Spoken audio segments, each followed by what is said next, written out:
Baltimore, and WNST.net. It is Combine Week around here, and as many of you know, I am a conscientious objector of all things Indianapolis this year, so I'm skipping the Combine. This guy knows all about the Combine, and he and the docs over at LifeBridge Health Sports Medicine Institute, as the hat says here, have given me the Stan Stasiak wrist thing here. I'm 50, Doc, so I don't have to run the 40, although I've done that with Coach Billick 20 years ago to try to beat a score. I don't know what the modern-day tests are. I used to walk through those facilities in the convention center 20 years ago. Now it's really sort of a place where docs like you and docs like Dr. Craig Bennett out of LifeBridge Health Sports Medicine Institute, doctors come together. The NFL Combine is as much a doctor's thing to evaluate these players as it is a coaching and an evaluative process for the front offices, right? Well, each team brings their medical team or members of their medical team to evaluate whatever history is available.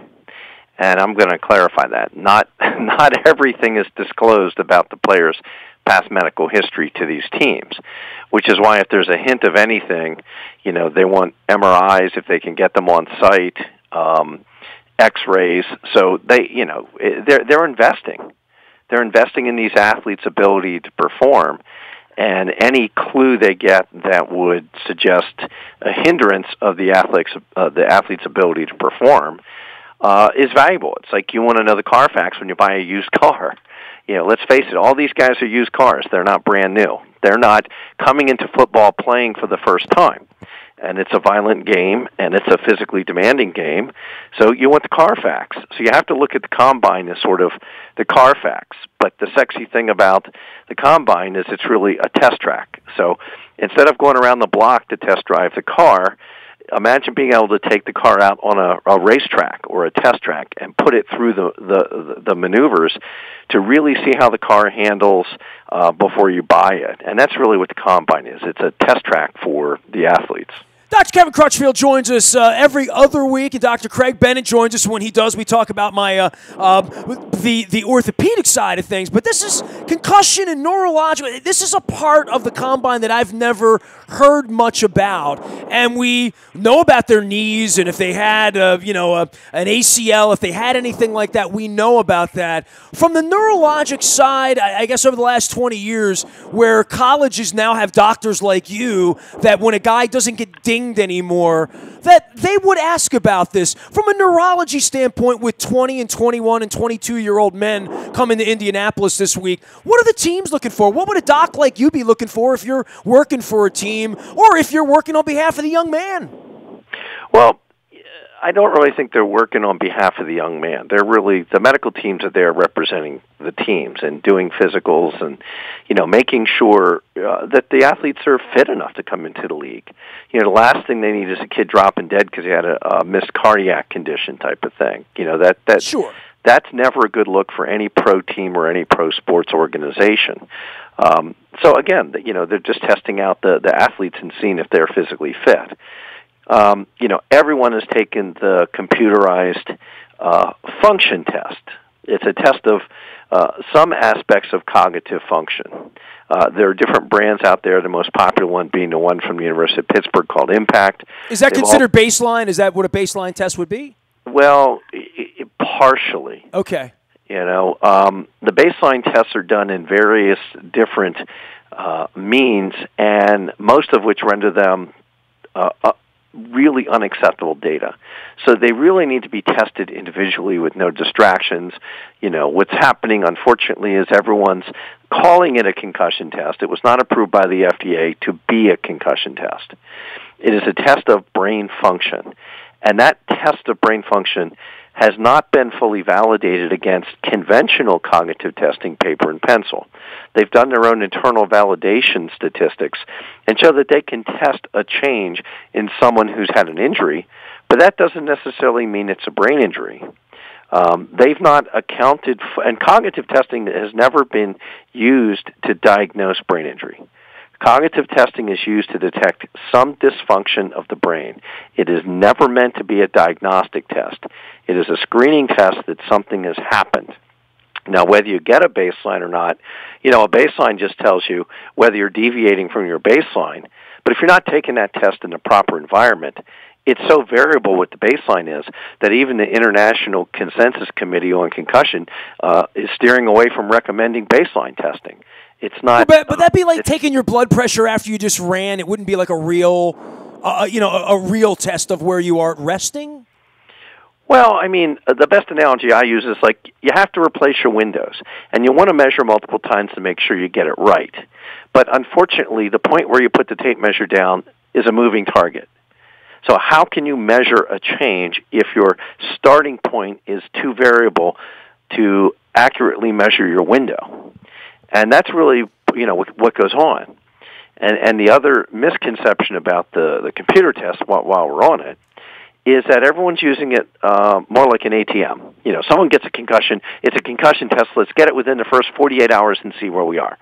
Well, if you're in pain and not sleeping, which almost every athlete I've seen with a head injury is in pain and not sleeping, the test is going to be abnormal, but you don't know whether they've actually had a brain injury or not because you're not accounting for the factors of sleep disturbance and pain.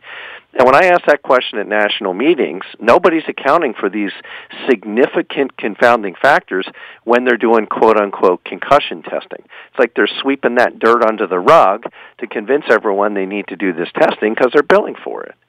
And that's not proper neurology. In our brain injury program at LifeBridge, we don't test cognitive testing in the setting of sleep disturbance and pain.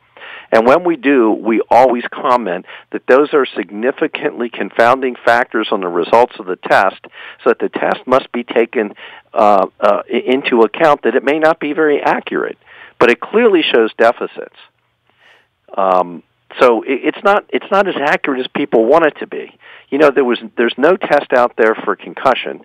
And I sit on a committee for Department of Defense that oversees, the multi-million-dollar endpoint development grant for traumatic brain injury. It's probably the best study out there that's going on.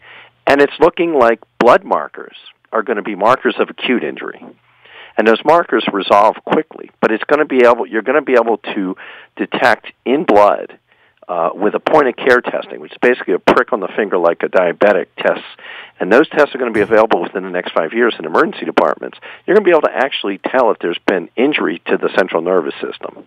And that's huge in stratifying patients and saying, okay, you actually had an incredible. Injury. You've got an injury elsewhere that's mimicking concussion, but you didn't actually injure your brain.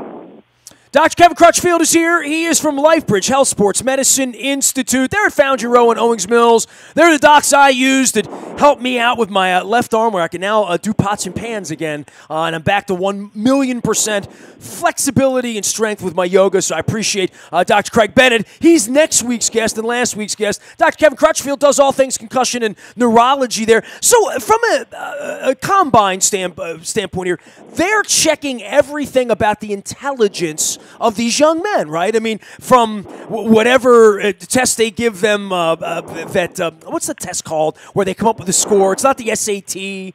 It's Wonderlic. That's the word I'm looking for. So they give a Wonderlic test and all that. But for a kid who's had a concussion his freshman year that he knows about, a concussion his junior year that maybe was a little bit more, at what point does the NFL get concerned about those kinds of things to be doing more and better testing of these young men to worry about if they're more, let's say, predisposed to having this issue, or maybe they've been concussed more than another draft pick? Well, let's talk about these tests. These tests are designed to test specific areas of brain function. Okay. So there have been people that have bombed the Wonderlic test that have been Hall of Fame football players. No doubt about it. So it's a different kind of mental activity, a different kind of intelligence that isn't accurately measured very well with some of those tests. The other things that aren't really accurately measured, speaking from someone who sees nothing but mild brain injuries or sold as mild brain injuries in my clinic, is there are other subtle things wrong that if you're just doing a gross overview to see if there's any significant deficits, you're missing some subtleties. You're missing subtleties of eye movements that can be a residual of being hit in the head many times. You're missing residuals of balance difficulties, which may or may not be confounded by, a knee injury, an ankle injury. But let's look at the speed at which all these sports are being played now, even at the college level. So subtle deficits in eye movements, specifically smoothly tracking objects that are moving at a high speed, or let's say you have subtle balance issues. Your brain is trying to constantly correct for those things. And if your brain is spending time correcting subtle abnormalities, it's going to be inhibiting overall function. And those things aren't being tested to any great detail in any athletes at this point in time. Well, so let's say you can go in and actually check eye movements and find that your batter, let's say, has a horrendous batting average because he's got some subtle eye movement abnormalities, and you do some eye movement exercises, and they start tracking that ball coming out of a pitcher's fingers, or let's say off the quarterback's hand, if you're a wide receiver, and you're able to track the ball more efficiently through the air, your body's not trying to compensate for that. You can then more cleanly catch the ball. Or let's say subtle balance issues. If you're off balance when you go to make an athletic move, whether it be stepping, opening your hips, or closing your hips out to bat, when you're stepping forward, or you're stepping towards home plate as a pitcher, or you're a quarterback stepping forward to throw the ball, or you're a receiver reaching out to catch a ball, if you have subtle imbalance, your brain is going to want to be correcting for that, and that can be a distraction from catching the ball, so that if you find these abnormalities and fix them and work on them every day and every week, you can improve that function so that the athlete's brain doesn't have to focus on that dysfunction to compensate. It can focus on being a better athlete. And that's not being looked at. And I think that's another phase of sports medicine that really needs to come to fruition to elevate or maintain the performance of aging athletes. Always learn something when I talk to Dr. Kevin Crutchfield. He's out of LifeBridge Health Sports Medicine Institute in Foundry Row. They are the new game plan. They're our partners around here, taking great care of my wife, taking great care of me. They can take great care of you and the Combine this week. I really did think it was an interesting conversation to have with you, because we talked so much about what's his shuttle time and his 40 time, and how did he throw the ball, and how did he lift the weights, and how many times and then there's how smart is he? And we're going to sit down and find out whether he dealt drugs in high school, or whether he hit a girl, or what his coaches thought about him and how he scored on his grades. But then there's the other part of this where I figured like a guy like you would say the mind might be the more important part than the body at this point, because we can measure the body a little bit. The mind might be a little bit harder to figure out, right? Well, the other thing is they train for the Combine. If they know they're going to the Combine, they stop doing everything else, and they train their body to excel at the Combine. And anyone can improve individual functions of athletic performance if you just repeat it and repeat it and repeat it and repeat it.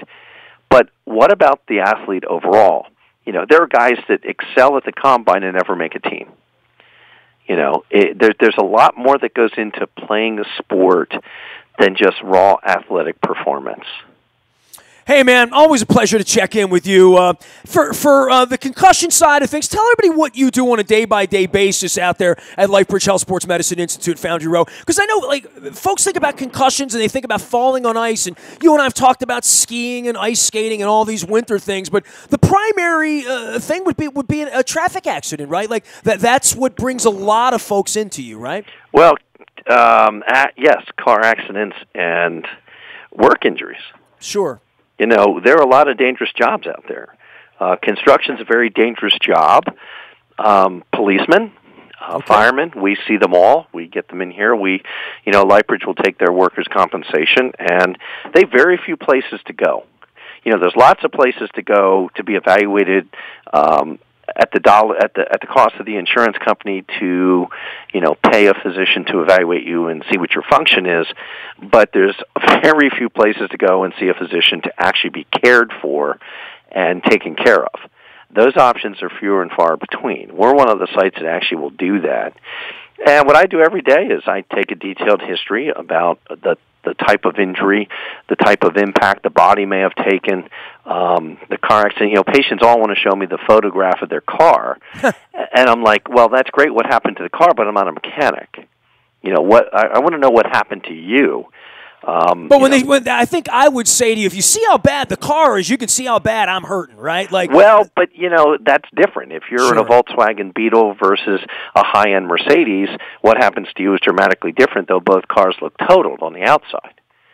So it really, the modern day safety features, especially in the high-end vehicles, are phenomenal. A lot of the impact of the crash, the more modern cars are designed to crumple, like NASCAR, I think we talked about this, crumple around the biologic system in the cage. So they look horrible on the outside, but the inside you may be relatively unharmed. The older cars, the big chunks of steel, you buy the big car and you get in an accident and very little looks like it happened to the car, but the driver took a lot of that kinetic force because it all went straight through the reinforced steel frame to the driver. So, the modern day crumple zone is a thing of beauty. I was in a 5-car pileup, probably about 20 years ago, and I got out of the car completely unscathed, no symptoms whatsoever. Car was totaled, and I'm looking at it, and was I angry? No. I was amazed.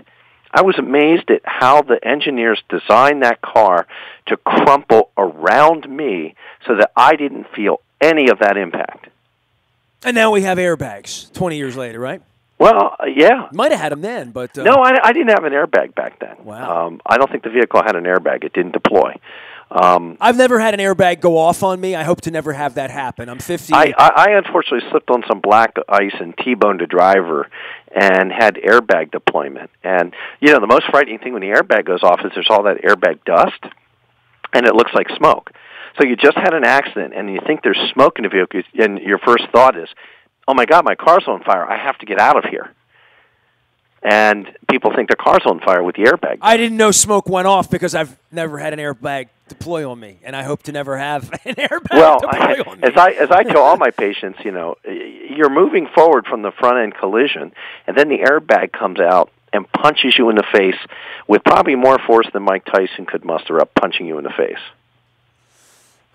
It saves your life. This is why I tell my wife to slow down, okay? So you just made a great point. I'm gonna relay that to her and relay that to everybody out there driving around. Slow down, all of you, and use your signals, and that way you don't have to go see Dr. Kevin Crutchfield out at LifeBridge Health Sports Medicine Institute. Doc, it's always great to visit with you, Combine Week. I'll catch up with you 2 weeks from now. We're getting closer to the draft, getting closer to baseball season, basketball, so we'll talk some other sports and some other sports-related injuries and head injuries. Always learn a lot with you. Thanks for your time. Sure, no problem. Thanks Appreciate everything they do for us at LifeBridge Health Sports Medicine Institute. Foundry Row in Owings Mills. I've got the, I call it the Stan Stasiak arm brace. And by the way, Luke and I, a little free plug here. We're going to do some wrestling talk here soon, too. So, but I had a little elbow issue, and the doc explained what it was. I can't pronounce it. I'll ask Dr. Craig Bennett again next week. He'll say it again, and maybe I'll run it as part of a commercial or something like that. But the folks at LifeBridge Health Sports Medicine Institute have been awesome. Great partners of ours. From football season now moving through, having the docs on every week, and having fun conversations where we learn a little bit, talk about sports, talk about relevant issues. Big, big thanks to everybody at LifeBridge Health Sports Medicine Institute. They're there for you. They are the new game plan. Cal Ripken's up on the billboards, but you can find them out at Foundry Row in Owings Mills. You can find me in the buyatoyota.com audio vault 24 hours a day from anywhere in the world on your mobile device by downloading the TuneIn Radio app. We do come in crystal clear from anywhere in the world you are. Our morning newspaper delivers digitally to your email inbox each and every morning at 7 a.m. It's all brought to you by Planet Fitness and PlanetFitness.com, where it's always $5 down and $10 a month to get in the best shape of your life. I know it looks bad here, but I could hang at Planet Fitness right now. Not 4 months ago, but now that I'm fixed up, I could do that. I could not have done like a weight bar. No chance of that a couple months ago. All good now at Planet Fitness. Also brought to you by our friends at the Maryland Jockey Club. Laurel's racing this week. Lots of news going on with Preakness and Triple Crown and all that. We're going to have the folks on from the Maryland Jockey Club to discuss that as we get closer into the spring, because I've been doing this for 27 years. We've been talking about the Preakness leaving for 27 years. I feel like I've had every conversation there is to have, and it's still at Pimlico and is for now, and until it isn't, then I'm not going to raise hell about it. How about that? Nasty at WNST.net, Facebook, Twitter, LinkedIn, Snapchat, Instagram, streaming live on our Facebook, as well as our YouTube, WNSTV channel. Hey, the Baltimore Positive Movement getting launched in a couple of weeks. I just want to point that out. I'll be talking more about that and all the aspects of Baltimore Positive a little later on. There you go. I'm Nestor. We are WNST.net, AM 1570, and WNST, Towson, Baltimore. We never stop talking Baltimore sports.